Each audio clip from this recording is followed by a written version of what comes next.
everyone. So how many of us have had a few drinks at the bar and gotten into a car, not thinking twice about it, and driving home? Every 2 hours, 3 people are killed in alcohol-related crashes. And although the rates of drunk driving has gone down in the recent years because of dedicated efforts, the drunk driving issue is still in effect and still needs to be eliminated. So, consequences of drinking and driving does not always result in death. However, some of the consequences are property damage, injuries, and arrests. According to the United States Department of Transportation, an estimated 4 million U.S. adults reported driving under the influence of alcohol at least once, which yields 112 million alcohol-impaired driving episodes. Driving under the influence is not only a risk to yourself, but to others, and causes property damage, injuries, arrests. And if your BAC or blood alcohol level is above 0.08%, it is considered a DUI and should, in my opinion, should be terminating of a license completely. So here is a story about Jackie Sabrito. She was a young girl that was moved from Venezuela to Texas with her father when her parents had gotten a divorce, and she wanted to learn English. Her whole life changed on September 18th, 1999. Jackie, Natalie, and a few friends were driving home from Austin, Texas from a birthday party when they had gotten in a car accident, and Reggie Steffi, which was an 18-year-old drunk driver that was driving home less than a mile away from his house. He went over in the middle lane and got crashed head-on to the vehicle. Natalie Bennett and Laura Guerrero died on the scene, and Jackie had third-degree burns on 60% of her body. So look, this is a picture of their car. Actually, he was driving a black SUV, and they were in a small vehicle. Car had gotten on fire. She almost had died and had third-degree burns. So a little bit about the drunk driver was Reggie Steffi. He was a high school senior and self-described jock. He was hoping to go to college on an athletic scholarship, but everything changed on that night when he decided to get into a vehicle after drinking. He was convicted of 2 counts of intoxication manslaughter and was sentenced 7 years. So all of this could have been prevented if he had not gotten into a vehicle when he was drunk. So how much is too much? Colorado, between 2003 and 2012, there was 1,702 deaths that involved a drunk driver. In all 50 states, the blood alcohol concentration, or BAC, is at 0.08%. So that means that if your blood alcohol content is at 0.08%, you are convicted as a DUI. If it is between 0.05% and up to 0.08, it's going to be a DWAI, which is a driving while ability impaired. So one drink is going to be a 12-ounce beer, 5 ounces of wine, and 1.5 ounce shot of hard liquor. So weight has a large factor in how it affects someone's BAC. So say someone is 100 pounds, 2 beers would put them at 0.065%, and that is not a DUI, however, it is still a DWAI. And then 3 drinks is going to be 0.097%. So that would be considered a DUI. However, like I said, weight does have a big factor in this. Not just weight, but someone that's 200 pounds, to get to the same blood alcohol content as someone that is 100 pounds would take them 4 drinks, and that would be 0.064%. And it's still not a DUI. However, 0.080, which would be after 5 drinks, will put you under a DUI. Not only is weight a big factor in someone's BAC, but gender is body fat percentage and eating food. And I had not listed, but medication as well. If someone's on a medication that's like a blood thinner or something that is for a medical condition, a lot of times you cannot mix that with alcohol.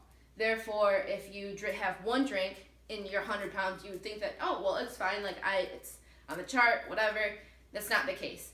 Some medications will thin your blood, and after one drink, you will have a higher BAC and be convicted of DUI. You have to make sure that you are aware of what your medication does that you're on.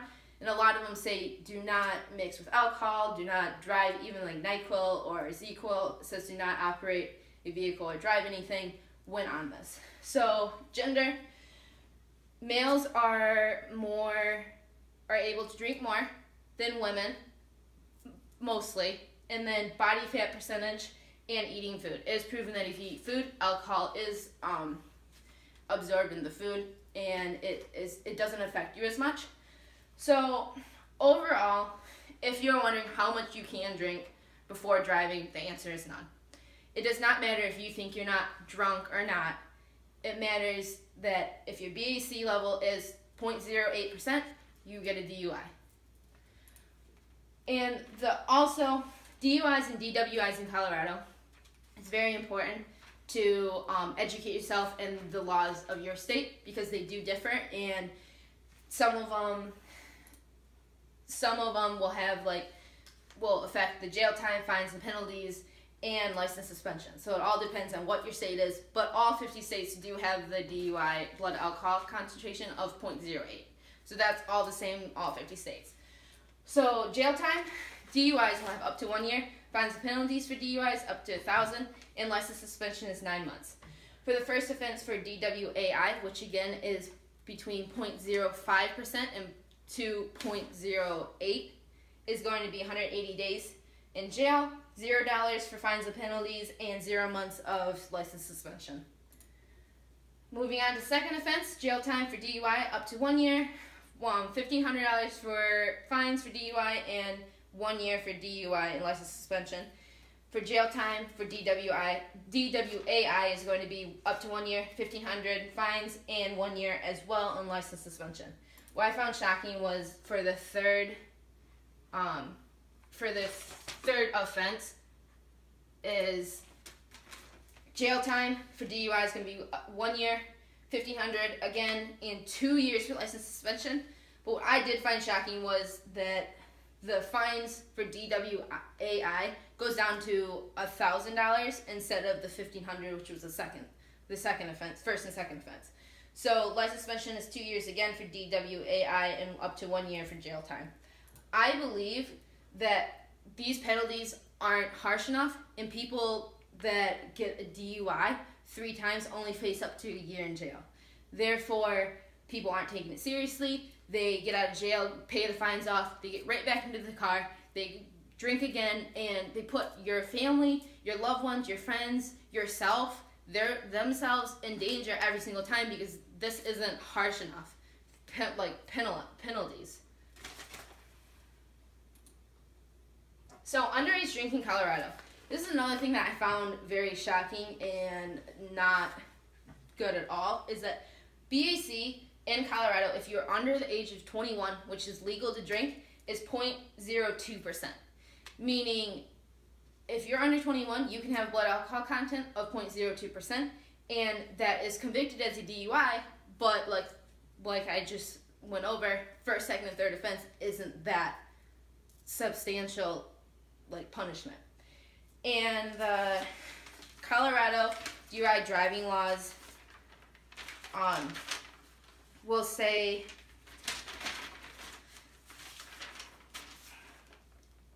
that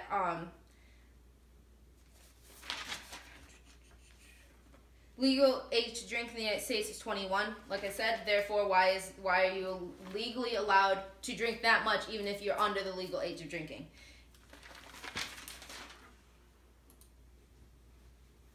So who are affected by drunk drivers? Some of the people that are affected by drunk drivers are drivers, passengers, pedestrians, and every single time that a drunk driver gets into a vehicle, they are putting all these people at risk, and those that get in car accidents are more apt to get PTSD, which is post-traumatic stress disorder, and this can even happen when the person is driving, which is putting them in danger, deaths, and that are caused suddenly of family or friends are very difficult to adjust and are unprepared for. Therefore, are very difficult to adjust and change to the change and sadness. This will cause great emotional stress for the whole family and friends. So when someone gets into a car and drinks and drives, they can experience PTSD when they're driving or when someone merges over. They have flashbacks of the event and stuff, and will put other people in danger as well, and they aren't drinking. So the Mental Health Service Administration says the highest rate of drivers that are drink and drive are going to be to ages between 19 and 26 years old. And that was going to be at 20.7%. And every day in America, another 27 people die as a result of drunk driving crashes. Not only are emotional and physical health at risk for those that are involved with drunk drivers, but property damage is another big factor. There's $51 billion in damage that are caused by drunk drivers. They're fined to them thousands of dollars or more at a time. And DUI liability laws are actually, bars, restaurants, and retailers of liquor can get in trouble if a driver leaves their bar drunk, gets into a vehicle. The actual restaurant or the bar can be liable, has liability for those drunk drivers. So the conclusion. Overall, the cost of drinking under the influence of alcohol has severe consequences of the offender and those that are affected directly or even indirectly, the family and friends of those involved. The laws that are put into place currently with a BAC level of 0.08%, I believe is way too lax. Right now in the state of Colorado, it allows to have teenagers, so under the age of 21, to have a BAC of 0.02%, and I believe they should be 0%. If you're underage, you shouldn't be drinking at all. There shouldn't be a lax law that has, you can have your BAC to be 0.02%. Therefore, if we put in a law policy and encourage a policy that will terminate a person's license completely if they are caught with a DUI the first time, it will help prevent property damage, arrests, deaths, this PTSD for victims of families or themselves, and overall it will make our environment very safe. And while driving and stuff. Thank you for tuning in, and thank you for listening.